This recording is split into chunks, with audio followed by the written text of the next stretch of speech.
Mga kalingap, suportahan natin ang Teacher N, isang kalingap reactor ng Kalingap Radyo Balitaan, Teacher N YouTube channel.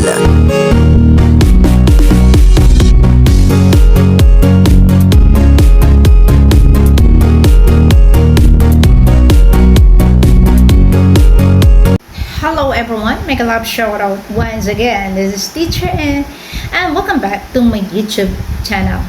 So for today's video mga kalingap, ayan, gusto ko lang magbigay ng aking reaction at opinion tungkol dito sa kay Carla Bells natin na di umano ay pinipigilan daw ng mga sponsors na wag mag-attend or pinigilan, ayun, I should rather say pinigilan na hindi umattend doon sa birthday party ng ating Baby Jackson. Ako naman, totoo ba to mga sponsors ng Jomcar? Totoo ba na pinipigilan ninyo itong ating Carla Bells na wag mag-attend doon sa birthday ng ating Baby Jackson? Abay, bakit naman? Kung totoo ito, di umano na pinipigilan nga o pinigilan itong Carla Bells natin. Ang aking masasabi lang, kung totoo na meron nga talagang pumigil na hindi ito makapag-attend dito sa birthday party ng ating si Jackson, ay nakakalungkot naman na bakit gano'n. Mon Kalingap One Family, sabi nga Kuya Val, pagka sa mga event na gano'n, kailangan lahat na andon. Kung nagkataon na kami ay talaga malapit lang sa daet, nako, hindi talaga pwedeng hindi ako pupunta doon, kami ni Gandang Emmy, kaso talaga medyo miles away, no? Miles away mga kalingap, malayo talaga. So kailangan namin bumiyahe ng 12 oras, so sobra pa para lang makapunta and pabalik pa din. So napakahirap ng mga kalingap, talagang sasadyain mo talaga, But anyway guys, so ang aking masasabi lang doon sa aking nadinig sa isang kapwa ko reactor na di umano itong si Carla Bells ay pinigilan daw na hindi makadalo sa birthday ng ating si Baby Jackson. Kung ito naman ay totoo, ako'y nalulungkot na abay bakit naman? 'Di ba? Kaya nga kayo nag-i-sponsor dito sa ating si Carla Bells dahil love ninyo. Si Carla Bells ay part ng Kalingap, so syempre love nyo din ang Kalingap. And sino ba ang mga naandito sa Kalingap? Syempre nandiyan si Kalingap Rob, naandyan si na Jax, naandyan si na Rabbi. Syempre love natin ang mga yan. Kaya nga one Kalingap, one family. Na lahat ng belong sa Kalingap, kailangan mahalin natin, hindi lang ang iisang tao, no? So kailangan kapag sinabi nating love natin ang isang tao sa Kalingap, i-love na natin lahat. Huwag tayong pipili ng kung sino lang ang ilalove natin. Mga kalingap? So kung totoo man yon ang nasambit ng isang reactor na kapwa ko dito sa Kalingap na pinigilan itong si Carla na hindi mag-attend sa birthday ng Baby Jackson natin, abay nakakalungkot. Pero merong nagdepensa dito sa Carla Bells natin na hindi totoo itong mga paratang na sponsors daw ng Jomcar o ni Carla Bells ay pumigil na hindi ito mag-attend. Ay merong dumipensa. Ito ay kasama natin sa reactor din na mapapanood ninyo ang kanyang pagpapaliwanag sa kanyang video reaction kay Sis Darlene Vlog. So ayun, kay Sis Darlene, siya ay nagpaliwanag na hindi totoo. Hindi daw totoo itong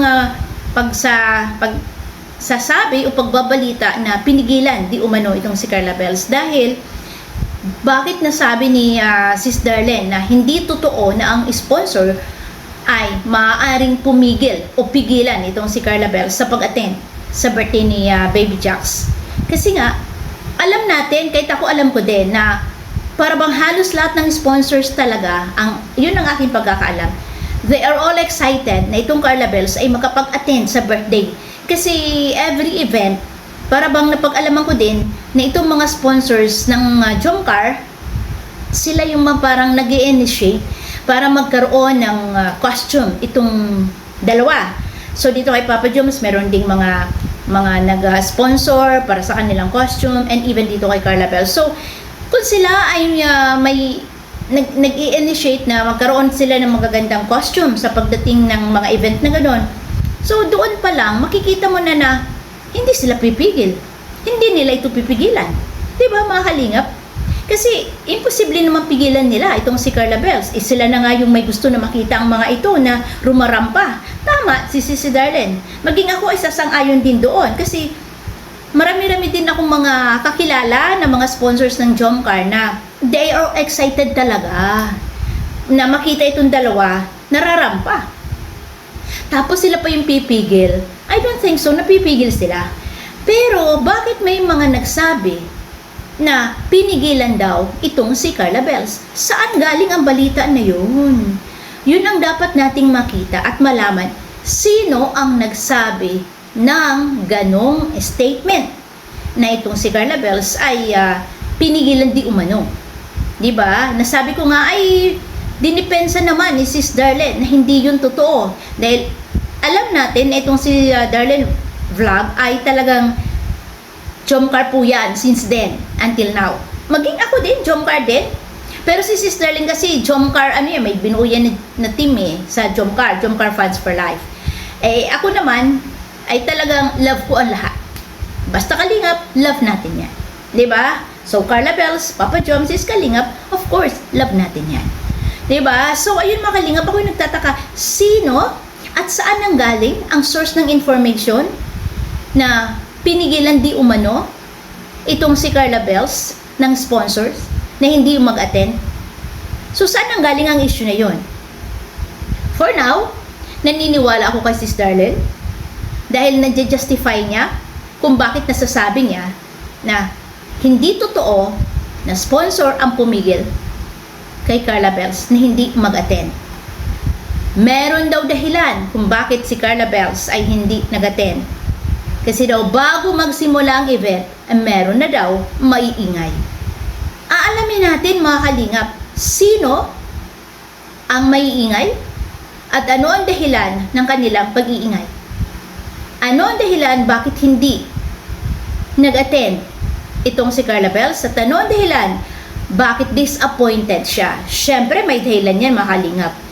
Mananatili na lang bang misteryoso sa ating isip kung sino ang mga nag-iingay? Ano ang dahilan ng pag-iingay? At bakit yon ay naging dahilan ng disappointment ni Carla Bells kaya hindi siya umattend? Kailangan ba nating malaman yung mga Kalingap?